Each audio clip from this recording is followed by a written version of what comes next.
نستعينه ونستغفره ونؤمن به ونتوكل عليه ونعوذ بالله من شرور أنفسنا ومن سيئات أعمالنا من يهده الله فلا مضل له ومن يضلله فلا هادي له ونشهد أن لا إله إلا الله وحده لا شريك له ونشهد أن سيدنا ومولانا محمدا عبده ورسوله صلى الله تعالى على خير خلقه محمد وعلى آله وأصحابه ومن تبعهم بإحسان إلى يوم القيامة اما بعد.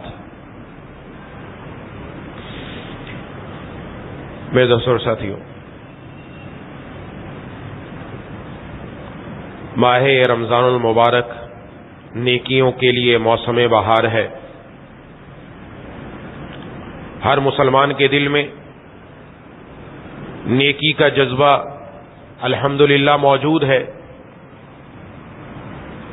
جس طرح ایک تاجر اپنی تجارت کو بڑھانے کے لیے، اپنے کام کو بڑھانے کے لیے نیا سے نیا طریقہ اختیار کرتا ہے، مختلف قسم کے آئٹم اپنے پاس رکھتا ہے تاکہ زیادہ سے زیادہ فائدہ حاصل کر سکوں، تو یہ ماہ مبارک کے اندر ایک مسلمان کے لیے جب بھی کوئی نیکی کا موقع آئے تو وہ اس نیکی کے موقع سے خوب فائدہ اٹھا کر اللہ کو راضی کر لے.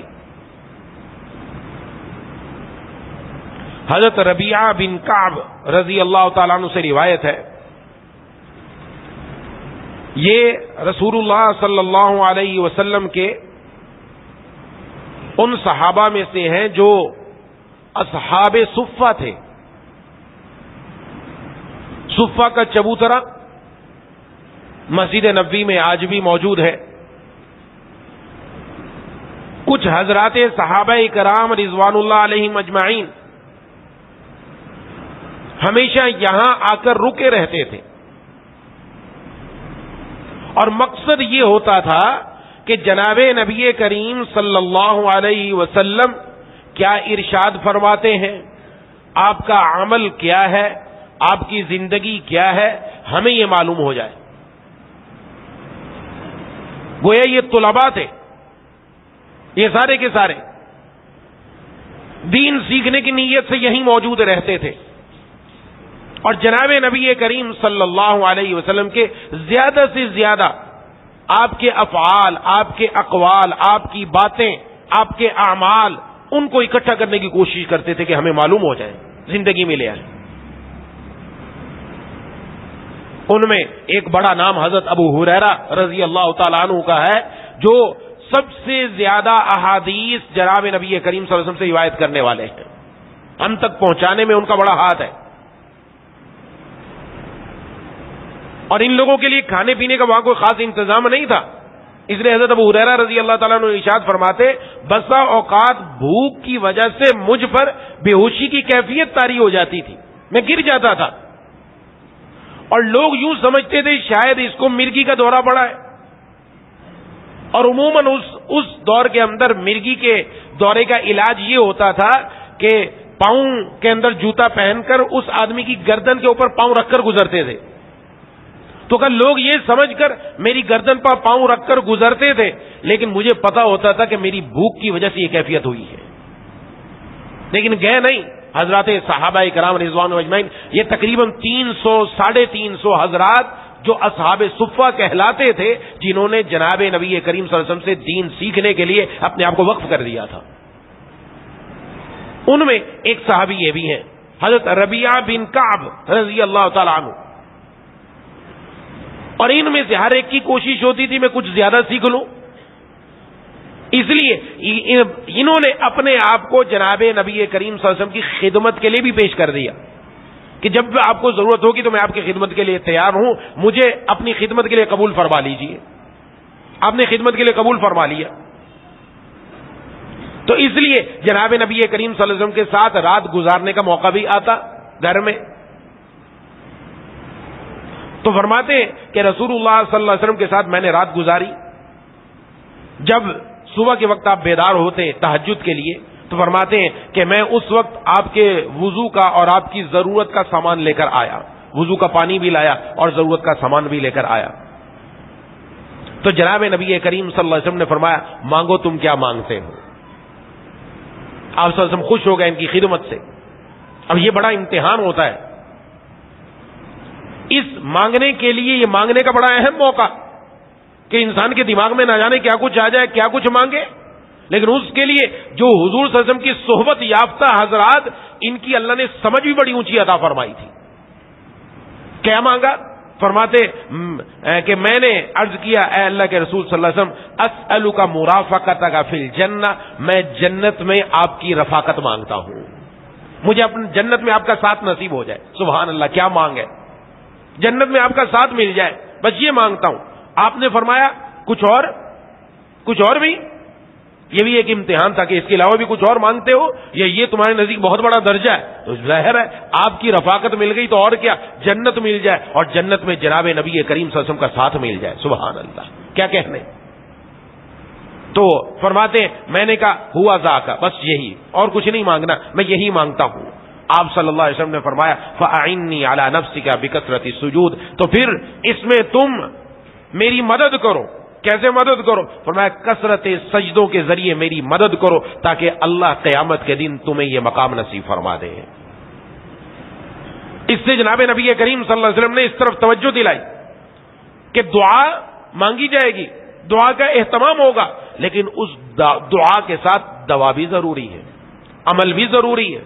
بندہ صرف دعا کے اوپر ہی اکتفا کر کے بیٹھ جائے, مسجد کا رخ ہی نہ کرے, نماز کی طرف آئے ہی نہیں اور دعا پر دعا ہو کہ مغفرت ہو جائے, ایسے تو کام نہیں بنے گا. آپ صلی اللہ علیہ وسلم نے فرمایا تم نے دعا کروائی, اللہ قبول فرمائیں گے, لیکن میری مدد یوں کرو کہ خوب زیادہ سے زیادہ سجدے کرو, اس کی برکت سے اللہ تمہیں یہ رتبہ عطا فرما دیں گے. لہذا دعا کے ساتھ دوا بھی ضروری ہے, عمل بھی ضروری ہے, قدم بڑھانا بھی ضروری ہے. اور کثرت سجود یہ عربی کے اندر استعمال ہوتا ہے نوافل کے لیے, زیادہ سے زیادہ اللہ تعالیٰ کی نفل عبادت کی جائے, زیادہ سے زیادہ نفل نماز پڑھی جائے. اور یہیں سے سکھایا جاتا ہے قدم بڑھاؤ. قدم بڑھانا تمہارا کام ہے, اس کے بعد دروازے کھول دینا اللہ کا کام ہے. ہر مشکل سے نکلنے کا راستہ, ہر مشکل سے راستے کہتے ہیں یہ راستہ بند نظر آتا ہے, وہ بند راستہ کیسے کھلے گا؟ وہ بند راستے تک بھاگ کر پہنچنا ضروری ہے, اور پھر کھلنے کے لیے ضروری ہے اللہ سے مانگنا. استاد محترم شیخ الاسلام حضرت اقدس حضرت مولانا مفتی محمد تقی عثمانی صاحب دامت برکاتہم دو باتیں ارشاد فرمایا کرتے ہیں. فرمایا ایک تو حضرت یوسف علیہ السلام کا طرز اپنا لو. کیا طرز؟ فرمایا کہ جب زلیخا نے گناہ کی دعوت دی, دروازے بند کر دیے, بظاہر نکلنے کا راستہ بند ہے, کہیں جا نہیں سکتے, کہیں اور پہنچ نہیں سکتا آدمی. اب اگر دروازے تک بھی جاتے ہیں دروازہ تو بند ہے, کیسے نکلیں گے باہر؟ دنیا والا دنیا کے اسباب دیکھتا ہے, لیکن یہ وقت کے نبی اللہ تعالی نے نبوت کے لیے منتخب فرما رکھا تھا, اس لیے بھاگ کر دروازے تک پہنچے, اللہ سے عرض کرنے کے لیے دروازے تک پہنچنا میرا کام ہے, آگے آپ کا کام ہے. دروازے تک تو پہنچوں میں اس دروازے تک پہنچ کر آگے اللہ تبارک و تعالیٰ پر چھوڑوں, میں دروازے تک جاؤں نہیں اور یہ انتظار کروں یہیں سے بیٹھے بیٹھے کام ہو جائے گا. جیسے مثلا ہم سفر کریں, اگر بائی روڈ سفر کریں, راستے کے اندر آپ کو سڑک کے دونوں طرف لمبی دور تک قطاروں میں درخت نظر آتے ہیں, یہ راستے کے اندر بہت ہے ایسا, وہ درخت یوں لگتا ہے آگے جا کے مل گئے, راستہ بند نظر آتا ہے. اگر کوئی آدمی یہاں کھڑا ہو کر دیکھے وہ راستہ تو بند ہے, آگے جانے کا فائدہ نہیں, یہ یہیں کا یہیں رہے گا, اس کو آگے راستہ بند ہی نظر آئے گا.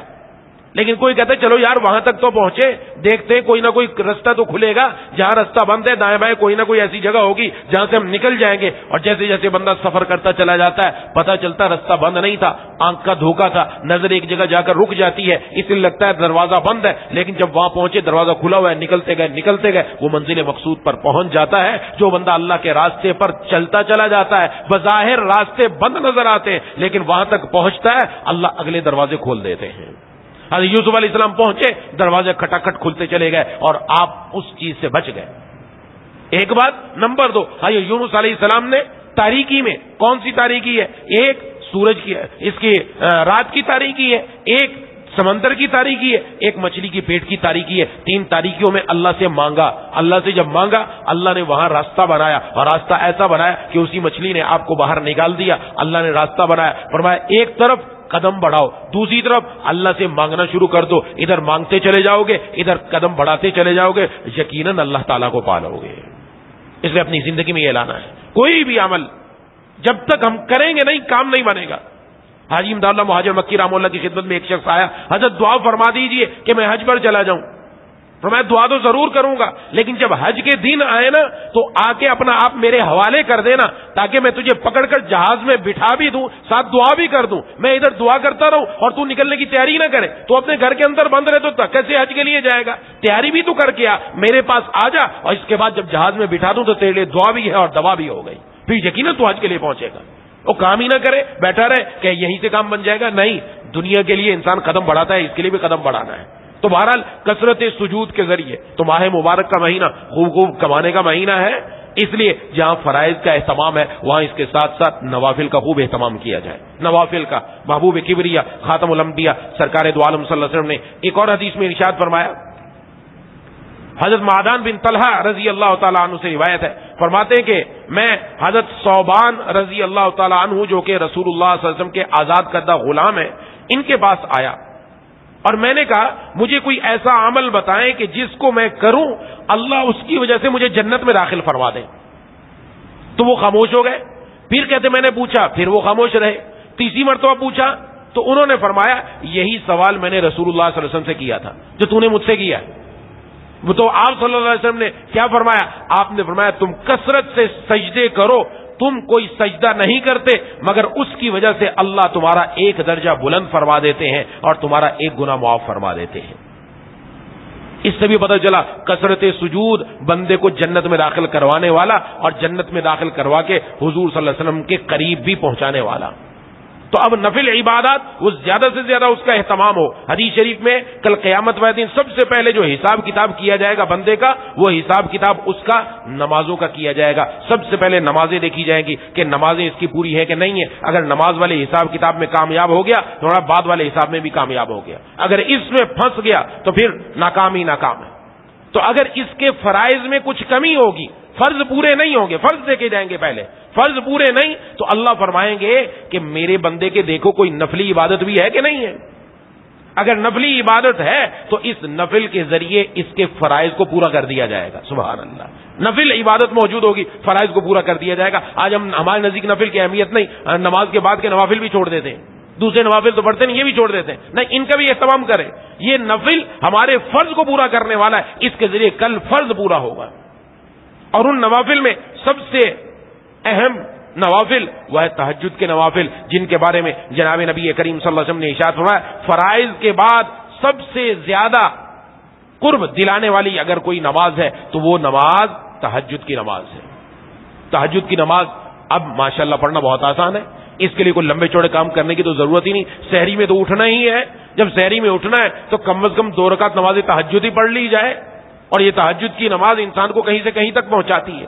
یہ وہ لمحات ہیں جس میں سب سے زیادہ بندے کو اللہ تبارک و تعالیٰ کا قرب حاصل ہوتا ہے.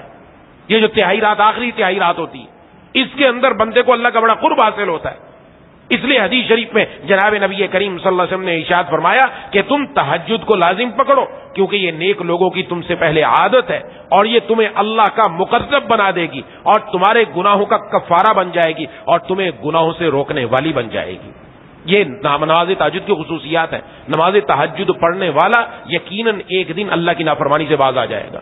تہجد کی اپنی ذاتی خصوصیت ہے، اس کی خصوصیت، اس لیے خوب اہتمام کرنا چاہیے اس نماز کا کہ میری زندگی میں آ جائے. ایک حدیث میں جناب نبی کریم صلی اللہ علیہ وسلم نے ارشاد فرمایا کہ جنت میں کچھ محلات ہیں، ایسے محلات کہ ان کا ظاہر ان کے باطن سے نظر آتا ہے اور ان کا باطن ان کے ظاہر سے نظر آتا ہے. باہر سے دیکھیں اندر والا اندر کیا کچھ ہے، یعنی باہر سے اتنا صاف و شفاف ہے، ایسی دیواریں نہیں کہ اندر نہ دیکھ سکیں، اندر کا نظر آتا ہے اور اندر سے باہر کا نظر آتا ہے. جیسے آپ نے دیکھی ہوں گی شیشے والی عمارتیں کہ اندر سے باہر نظر آتا ہے، باہر سے اندر نظر آتا ہے. ایسی خوبصورت محلات.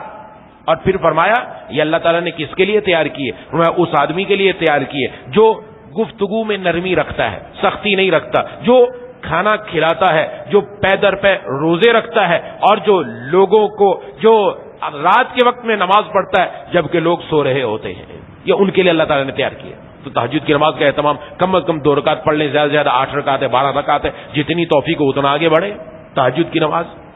نمبر 2، اس کے ساتھ اشراق کی نماز کا بھی اہتمام ہو۔ اشراق کی نماز کے بارے میں جناب نبی کریم صلی اللہ علیہ وسلم نے ارشاد فرمایا، یہ سورج نکلنے کے 10 منٹ بعد پڑھی جاتی۔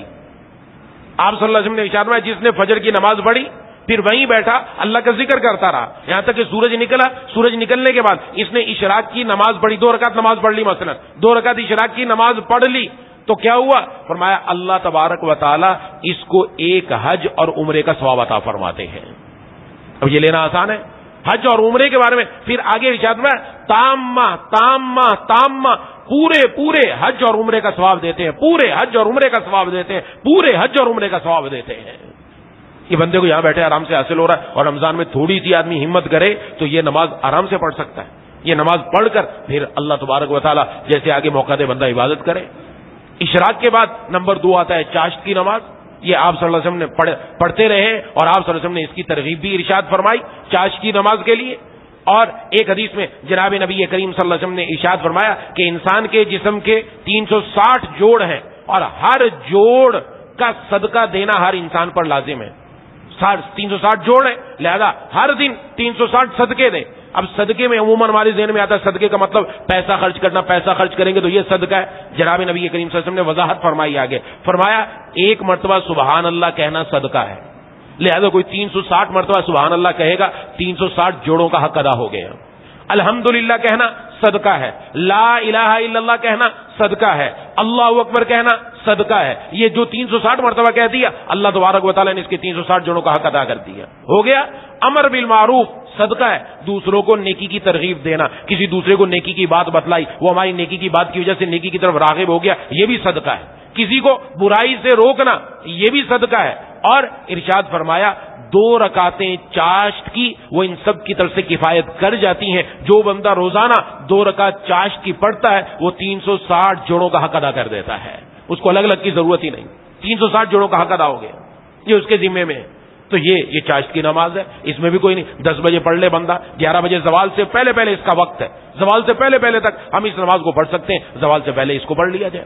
شام کو آ گئے، شام کو اوابین کی نماز ہے، اوابین کی نماز کا اہتمام 6 رکعت پڑھ لی جائے، زیادہ سے زیادہ 20 رکعت ہے، 6 رکعت کا اہتمام کر لیا جائے۔ 2 رکعت سنت بھی اس میں شامل کر سکتے ہیں، 2 رکعت سنت اور 4 مزید نفل اور پڑھ لو، یا 2 رکعت سنت سے ہٹ کر مزید 6 اور پڑھ لو تو اور زیادہ بہتر ہے۔ یہ 6 رکعت یہ پڑھ لی جائے، اس کے اپنے فضائل ہیں، یہ نوافل ہیں، یہ وہ نوافل ہیں جن کو ہم زندگی میں آسانی سے لا سکتے ہیں۔ مغرب کی نماز پڑھی، مغرب کے بعد مزید سنت کے ساتھ اگر 4 نوافل یا 6 نوافل پڑھ لیں گے کون سا لمبا چوڑا کام ہو جائے گا؟ تھوڑی سی ہمت کرنے کی بات ہے، ہو جائے گا آرام سے اس کا اہتمام۔ پھر کوئی بھی حاجت آ جائے، جناب نبی کریم صلی اللہ علیہ وسلم کے بارے میں آتا ہے آپ کو جب بھی کوئی ضرورت پڑتی آپ ہر ضرورت میں اللہ تبارک و تعالیٰ کے سامنے آ جاتے، 2 رکعت نماز پڑھتے، اس کا نماز کا نام ہے نماز حاجت، حاجت کی نماز۔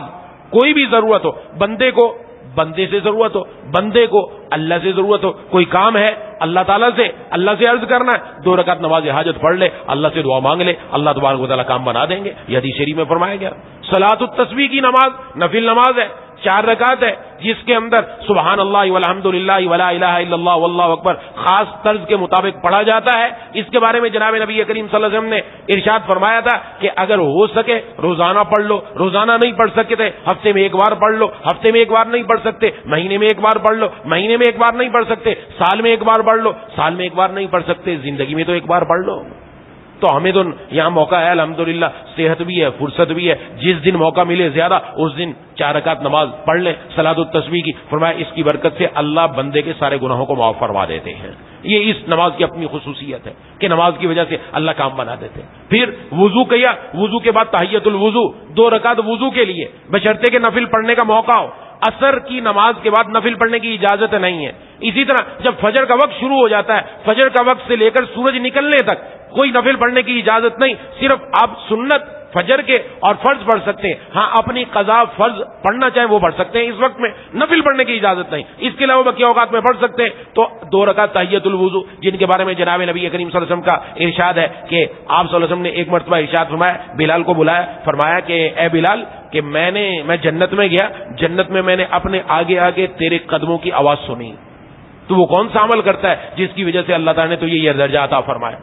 عرض کیا کہ مجھے کچھ اور تو یاد نہیں ہے، لیکن یہ یاد ہے جب بھی میں وضو کرتا ہوں تو میں اللہ تبارک و تعالیٰ کے لیے 2 رکعت نماز جتنی توفیق ہوتی پڑھ لیتا ہوں. آپ نے فرمایا یہی وہ عمل ہے جس کی وجہ سے اللہ نے تو یہ درجہ عطا فرما رکھا ہے. تو یہ نوافل یہ موقع ہے، غنیمت. اس موقع کو غنیمت سمجھنا چاہیے کہ ہم رمضان میں کوشش کرتے ہیں یہ وہ تمام اعمال جو جناب نبی کریم صلی اللہ علیہ وسلم سے ثابت ہے ہم اپنی زندگی کے اندر لے کر آ جائیں. اپنی زندگی میں آ گئے تو انشاءاللہ کام بنتا چلا جائے گا. اللہ تبارک و تعالیٰ اپنے پیاروں میں شامل فرمائیں گے. دعا ہے کہ اللہ تعالیٰ مجھے اور آپ کو ان باتوں پر عمل کرنے کی توفیق عطا فرمائے. وآخر دعوانا الحمدللہ رب العالمین. بسم اللہ الرحمن الرحیم. الحمدللہ رب العالمین الرحمن الرحیم مالک یوم الدین. ایاک نعبد و ایاک نستعین. اهدنا الصراط المستقیم صراط الذین انعمت علیہم غیر المغضوب علیہم ولا الضالین. اللهم صل على سيدنا مولانا محمد وعلى آل سيدنا مولانا محمد وبارك وسلم. مولا کریم اے الہ العالمین یا ارحم الراحمین یا ذی الجلال والاکرام، یا اللہ میرے کہنے میں ساتھیوں کے سننے میں اخلاص پیدا فرما دیجئے. یا اللہ ہم سب کو ان باتوں پر عمل کرنے کی توفیق عطا فرما دیجئے. ماہ مبارک کے ان مبارک لمحات میں، دن اور رات کے مبارک لمحات کو یا الہ العالمین یا ارحم الراحمین قیمتی بنانے کی توفیق عطا فرما دیجئے. زیادہ سے زیادہ اپنی عبادت میں مصروف رہنے کی توفیق عطا فرما دیجئے. نوافل میں، تسبیحات میں، تلاوت قرآن کریم میں یا الہ العالمین خوب سے خوب آگے بڑھنے کی توفیق عطا فرما دیجئے. ہر قسم کے گناہوں سے ہم سب کی حفاظت فرما لیجئے. یا اللہ اب تک ہم میں سے جس کے اندر جو گناہ باقی رہ گیا یا اللہ اسے وہ گناہ بھی چھوڑنے کی توفیق عطا فرما. یا الہ العالمین یا اللہ یا ذی الجلال والاکرام نیکی کی طرف ایسا راغب کر دے کہ گناہ کا خیال تک نہ آئے. مولا کریم گناہ کے ہر موقع سے ہم سب کی حفاظت فرما دے.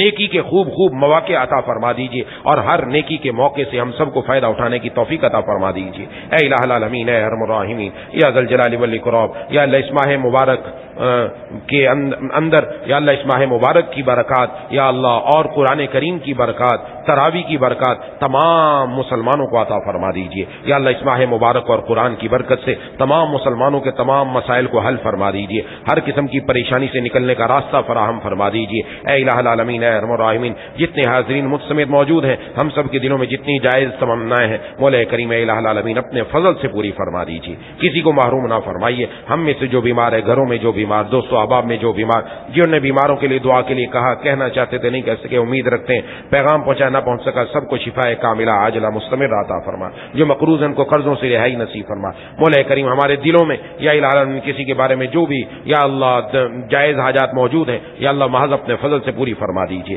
سلامتی آزاد، سلامتی ایمان کے ساتھ زندہ رکھیے. سلامتی آزاد، سلامتی ایمان کے ساتھ دنیا سے اٹھائیے. رقیق القلب، رحیم المزاج، حلیم الطبع بنا دیجیے. قلب سلیم، فہم سلیم، عقل سلیم عطا فرما دیجیے اور عقل سلیم پر فضل عظیم عطا فرما دیجیے.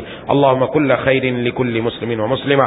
اللهم ارحم امة محمد صلى الله عليه وسلم. ربنا تقبل منا انك انت السميع العليم وتب علينا انك انت التواب الرحيم. صلى الله تعالى على خير خلقه محمد وعلى اله واصحابه اجمعين برحمتك يا ارحم الراحمين. آمين يا رب العالمين.